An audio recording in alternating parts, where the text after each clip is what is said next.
Samson for answers. "Tell me, how can you be bound?"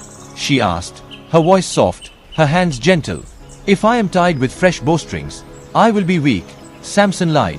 That night, as he slept, she tied him with bowstrings and cried, "Samson, the Philistines are upon you." He snapped the bindings easily.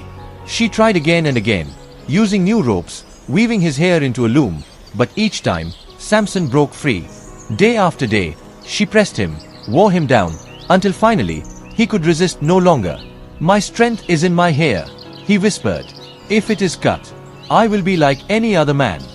That night, as he lay asleep, she shaved his head. Then she called out, "Samson, the Philistines are upon you." He awoke, but something was different. The strength was gone. The Lord had left him.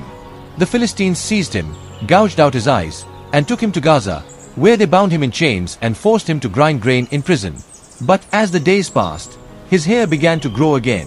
One day, the Philistine rulers gathered for a great feast in their temple, celebrating their victory over Samson. "Bring him out," they shouted. "Let him entertain us." Blind and weak, Samson was led by a young servant to the temple pillars. He placed his hands on them and prayed, "Lord God, remember me. Strengthen me just once more, that I may take vengeance on the Philistines." Then, with every ounce of strength in his body, he pushed.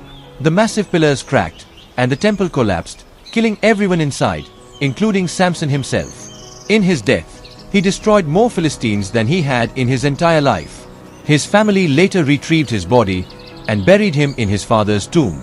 For 20 years, Samson had judged Israel.